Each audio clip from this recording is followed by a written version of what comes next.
Comment, selon vous, devrions-nous pratiquer les nombreuses injonctions du Coran concernant le dhikr? He said, in your opinion, how can we practice the dhikr in the light of the Holy Quran? كان سؤال الأخ الكريم يسأل من حضرة المؤمنين رأيه الشخصي حول القيام بذكر الله سبحانه وتعالى في ضوء تعليم القرآن الكريم. First of all, what is the meaning of az-zikr?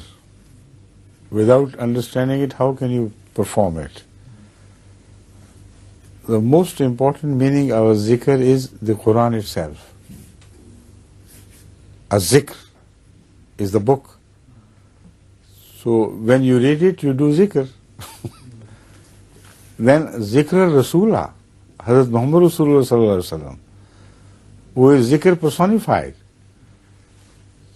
So you remember him and contemplate over his character, and that is also zikr.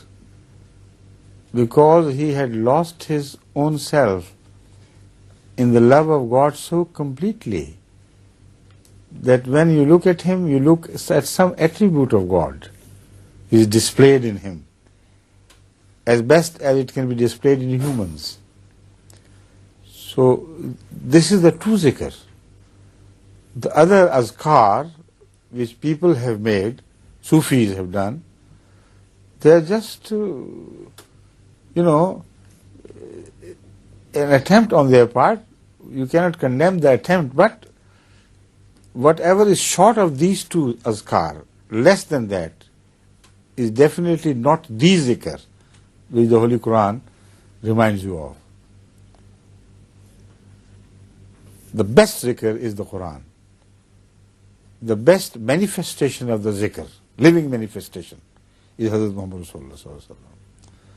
So read the Quran, contemplate on it, and you do zikr. Love Hazrat Muhammad Rasulullah sallallahu alaihi wasallam and try to understand his attributes, his habits, why he did that, why he did that, why he did not do that, and so on and so forth.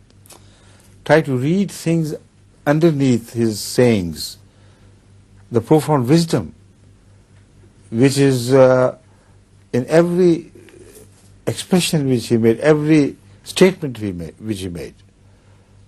So then you will be led to God, because he is wasila, and zikr is wasila. So when you do this zikr, then of course you get closer to God.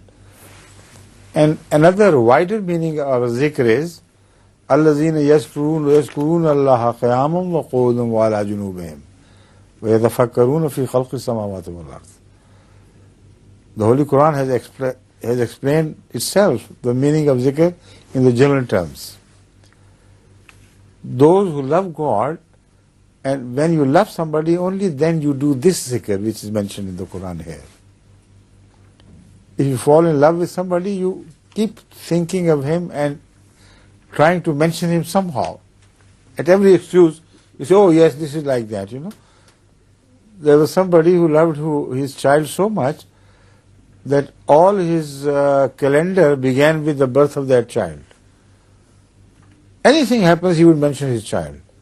When that child was born, 100 years before him, this happened. When that child was born, 20 years after him, this happened.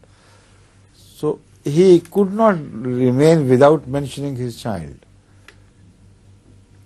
And some people cannot remain without mentioning their fathers and forefathers and their glory.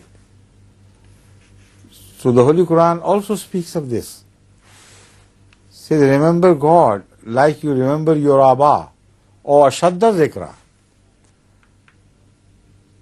Fall in love with God and take pride in Him.